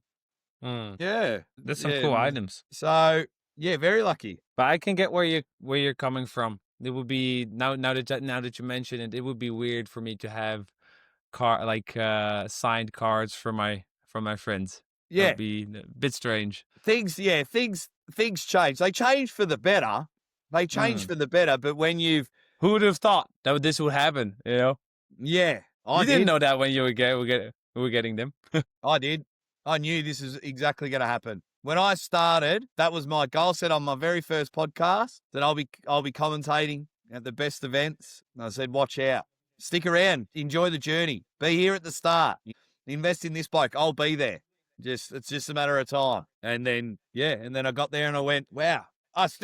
Don't get me wrong, you've got to have that confidence. But then when I was there, I was like, how cool is this? You know, my first event's Dave Chaffee and Schoolboy, and then I got to share the moment with my mate Ryan Bowen because he pulled at that event as well. You know, so there's Dave Chaffee, Vitaly Levan, and then I was like, this is cool. This is very cool. I could get used to this. Wasn't it a bit like one of the earlier matches of Ryan back then? Not so much. Ryan had been pulling for a while, but one of his earlier international ones, he pulled Carla Jishal, and he ended up winning that one. But Carla had pulled Schoolboy earlier in the night. There was a lot of controversy behind it that Carla had pulled twice on the same arm. It was still cool. Ryan's my mate. He's a very good friend of mine. He's been looking really well lately. Very trained. Really, really trained. It's good. Good for him. Yeah, it was great. And then Lachlan Adair was at that King of the Table 5 as well. He's a very good friend of mine. So like 3 Australians on the world stage. It was pretty special for me. I bet it was. Hopefully we can get some Dutch guys there as well. That's right. I only know. Oh, you're the second Dutch puller I know now. Oh, who's the first? Is that Eric? Nah, Mindart. Mindert. Yeah, Mindert. Yeah. Oh, so strong. I could do nothing against that guy. Before. He's cool. He reminds me of cool Robert guy. De Niro of Cape Fear. Robert. Okay, let me see. Robert De Niro, Cape Fear. Now that you... Oh, yeah, he does look like that. Like him from that movie. He really does. Yeah, he's a fast puller. He's a really fast puller. Exciting puller as well. I've commentated one of his matches. I think we're in England or Ireland or somewhere. He's been arm wrestling for quite some time. He's also been on national television. I got lucky, by the way. I got lucky to get on national television a couple, like 3 months ago. Oh, nice. Was crazy. I sent a small email to a small blog, like a local blog. I asked them, so hey, we're starting an arm wrestling club. We've started an arm wrestling club in the Netherlands, in Naaldwijk, in het Westland. That's where we're from. Could you maybe like post a little bit about it so people know where we're at and stuff? I said, oh yeah, cool, we'll do that. Then they did that, and then a bigger local media company also featured us. They asked me, it's like, hey, can we come down, do like a little shoot? And I was like, oh, awesome, yeah, come down. And then after that, they invited me to come on the local radio show. Oh, how And fun. I got to the radio show in the morning, at 6 o'clock in the morning. I was just talking to people on the radio, 10,000 people listening in the morning, Beautiful. talking about arm wrestling. And then a week after, they called from Hilversum. Hilversum is basically the place where everything happens concerning shooting for national television, production, etc., etc. And I saw a call from Hilversum. I was like, "Are you kidding me?"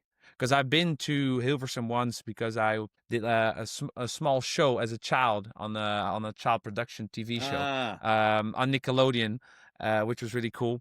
And then I was like, I remembered the location, and I picked up the phone, and they said, hello from RTL News. Is this Owen? I was like, yes, this is Owen. Yeah, are you that arm wrestling guy? I was like, yeah. And then they asked me to do a bit for that night, but everybody was at work, so I was just working on my thesis, you know.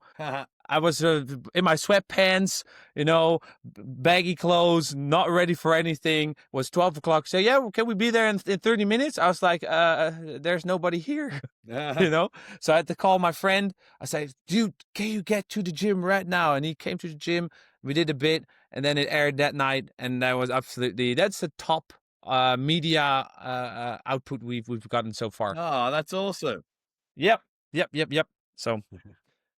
okay, I don't want to take too much more of your time, and it's getting kind of late for me. So we could maybe, if you still want to, do the last couple of competitors, and then we'll wrap it up if you don't mind. Not a problem. Awesome. Gabriela Vasconcelos, and says, now I'm saying it correctly, against Barbora. Right now they're pulling on the left hand instead of the right hand. They put twice on the right hand. I do know a little bit more about these matches. Of course, Gabriela had 2 pins the 2 times they face each other, so it's 2-2-2. And both matches, she came in with the 2 pins, really strong off the bat. And Barbora, in the 3rd round, she creeps up to Gabriela, and she told me, there's a massive frame, long hands, and just tiring out, going outside on the bicep.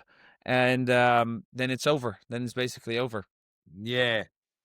But it's going to be different because Gabriela, she said, I'm arm wrestling pain-free now. So back in days, she said, I don't want to make excuses or whatnot, but I don't have pain. I think she's a little bit, for Barbora, she's a little bit worse on the left. That's what Gabriela said. Yeah. So that might be a little bit in favor of her. But I think if Gabriela can contain the surges and can contain the wrist inside, maybe put the shoulder a bit more forward, I think she can get the win. Look, she'll come in with so much confidence, but also for Gabriela, it's just, I love Gabby. I want Gabby to win. Gabby has been a supporter of mine from the very, very early days. She's such a sweetheart. She's awesome. And I want her to win. I want her to just get this monkey off her back. But Barbora, she's almost becoming the Levan of the women's division. Now, I know she's been a bit up and down with her training lately, Barbora. She's interested in arm wrestling. She isn't. She is interested. So it wouldn't surprise me if Gabby wins and finally gets that win, because since the last time they pulled, she would have got time to get over it, and then the focus is back on Barbora, where Barbora is just kind of like, I'm the best, no one can beat me, and people can get a bit lazy there. So I want Gabriela to win. I hope she wins. But if you go back to arm wrestling maths, you have to predict Barbora to win. Yeah, but I And I do. hope I'm Yeah, wrong. I hope I'm so wrong. I want Gabby to win so bad. Like, yeah, she's fantastic.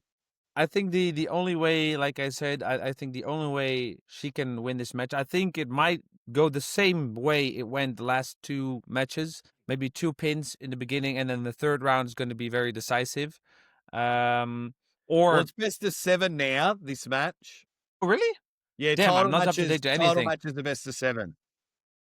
Sorry, Title matches, so this is for the okay. world title, they're I see. best of 7, which was Ooh, another thing that I help implement. how come? What's the thought behind that? Why did you make it best out of 7? Because boxing is also All 12 matches rounds. used to be best of 7, and you look at other sports like the UFC and everything Yeah, like that. You need 5, people to find 3. that next level to be a world champion. Yeah, fair. So you have your qualification matches of best of 5, and you have your world title matches of best of 7. Because 1, you want to see the best in the world go for longer. Of And course. 2, you want to see, have they got that next level to become a world champion? Hmm. And then there's no excuses because they've got you 4 times. But when every match was a best of 7, events were going for so long. And it's like, doesn't make sense. In my opinion, it didn't make sense. And then all of a sudden, we're going to go a best of 5 and a best of 7. All All right. I said that before. right, tick that one off. Took that one off. Yeah. All right. Going to be interesting. Interesting match. I think. Yeah. What would be next? I mean, if she loses again, I mean, are you gonna try for a 4th time? I mean, it's a Yeah, bit and the repetitive then, Armwrestling right? fans hate seeing rematches. They Yeah. hate Yeah. it. Yeah. I New don't know guys, new why, woman. but they hate seeing rematches. But yeah, it's If almost there's some time between, right, it doesn't really matter. If they faced other people, they've climbed a little bit more, and then eventually they face each other again, just like the Saplenkov rematch with Devon. That's interesting. If they haven't fought for a long time, and then they yeah. come back, right? For me, for this one, if Barbora wins, then that's it. It's The done, division's right? cooked. It's over. The division's gone. If Barbora wins this one and wins it comfortably, that's it. There's no point in her having another left arm match. No. No. Open weight, yeah. Well, we'll have to see. Maybe we have some hidden gems Come on, that Gabby. are Come stepping. on, Gabby. Get it! Get the win! Get the pin! Yeah. Exactly. All right. Moving on to Chikadze and Petrenko. Oleg Petrenko and Chikadze. Yeah, Oleg What? Petrenko. Yeah, everyone's got their eye on this match. 2 very exciting pullers. We saw Oleg Petrenko become the champion before Devon beat him, but the way he handled David Khan is something that I cannot forget. Nugo lost to Petro Maharan 3-2.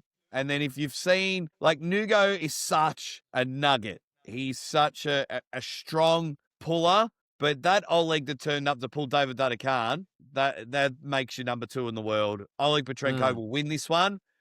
He's going to take hand control, and he's just going to side pressure him and just hold him to the end of the table. Nugo is exciting. Nugo is strong. But if you look at some of his past opponents, in all due respect, September last year, a year ago, was Rob Vigin Jr. That match should never have happened, and he absolutely whoops him. He had a great match. Like, he bet Kojak on the right arm last year in November. That was a great win to show dominance, because you've got to love that.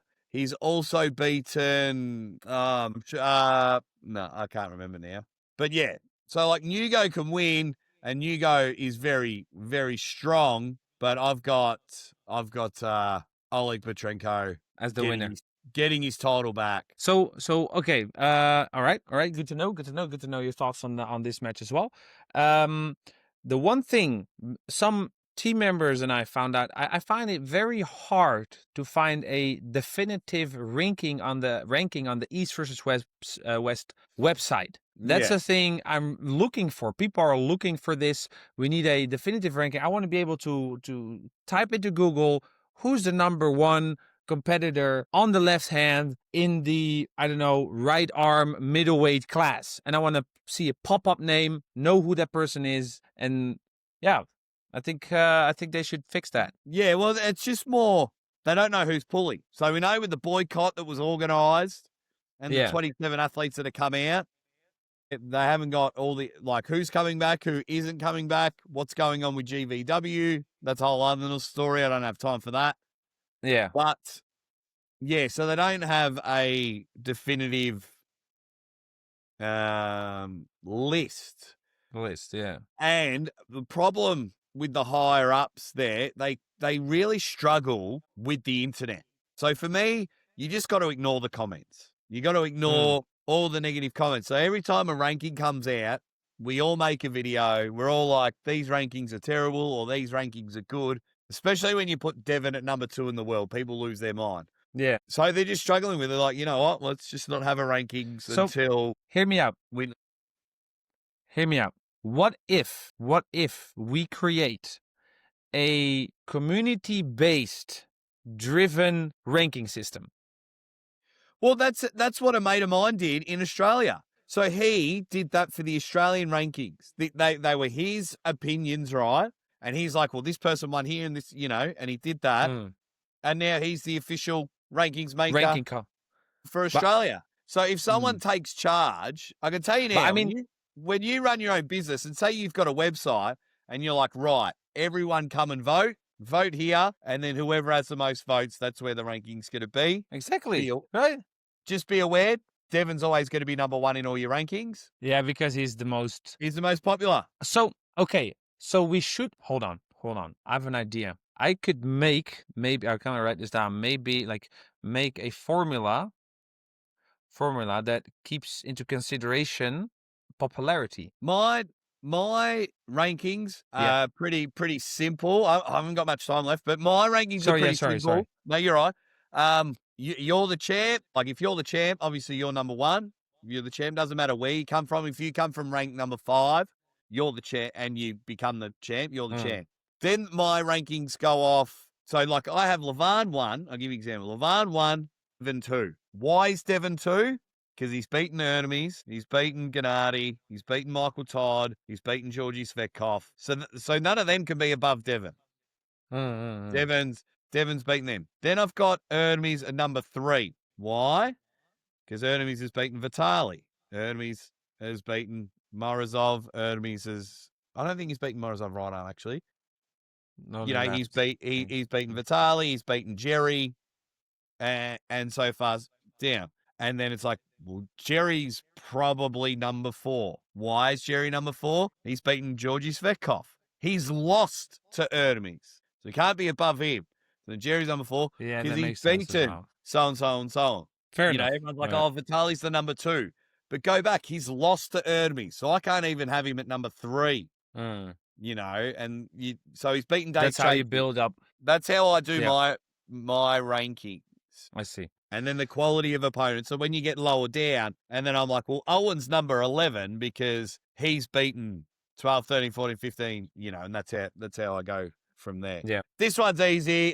Sick of watching this match. Todd Hutchings wins. Yeah, I agree. Side pressure king. Irakli will cry again, and he'll freeze frame everything. And I like Irakli. Okay. I've spent some time with Irakli. We get along, but Toddzilla wins. Todd is he's the man. Good. Cannot he's the man. Him. He's the monster man. Yeah. The guy. Okay. Dave Chaffee against Ibrahim Sagov. Yeah. We got two left. These are the last 2. Yeah. So Dave Chaffee is one of my friends. Him and his wife are just superb. They're class people. Dave Chaffee is now pain-free. And at 115 kilos, this is at 115 kilos, is incredible. So Dave is still able to maintain 90% of that horsepower at 115. So two things. Arm wrestling maths. Toddzilla beat Ibrahim Sagov at East versus West in 2023. Dave Chaffee just recently at 115 kilos beat Todd Hutchings. Now, I know when Ibrahim went against Todd Hutchings, he was at 105 kilos, so he'll be a bit heavier now. But Dave Chaffee pulling pain-free and that horsepower can really do some damage. Where it goes wrong for Dave Chaffee, zero endurance. And we saw the birth of Kamil Jablonski at the very first knuckles up. And how did Kamil win? He pressed him. Ibrahim Sagov has a very strong press. So that's my X factor that'll decide this match. If Dave can just get the 4 pins real quick, Dave wins. He'll definitely get 2 pins. But if Ibrahim just holds on with that press, Dave endurance is going to be shot. I want Dave Chaffee to win because he's my friend. Your friend. And that's who I'll be going for, and that's who I'll predict. But they're just your only 2 factors. Fact that arm wrestling maths, Todd beat Ibrahim, Dave beat Todd. That says enough and dominated. But then Dave can be found out in a press and endurance. Right. Last. The final verdict of the Aussie arm wrestler. This is the most stupidest match in the world. This is stupid, Owen. Yeah, it doesn't make sense to me.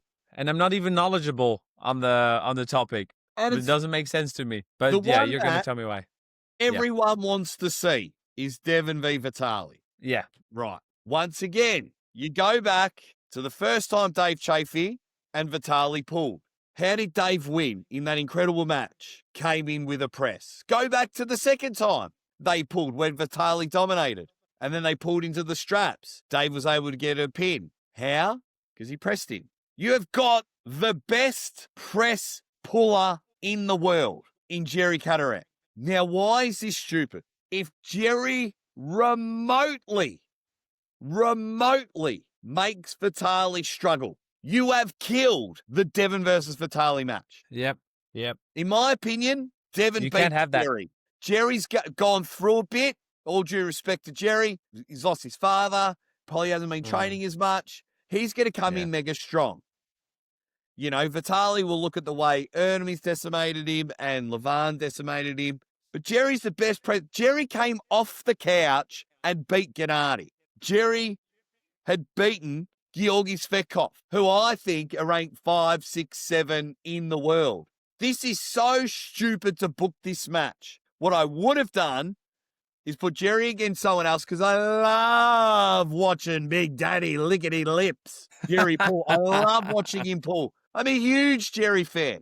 But when you have any remote danger of one of your biggest money-making matches in history, you tell Vitaly, train for another 6 months, you're pulling Devon in March. Shouldn't have happened this match. And if Jerry does anything with Vitaly, especially when you're a top roller and you're getting flat press, it ruins. Now, if Vitaly comes in, on the flip side, if Vitaly comes in and whomps Jerry, bang, bang, bang, 4 flash pins, that builds beautiful hype. It's a risk. Big risk, big war, maybe.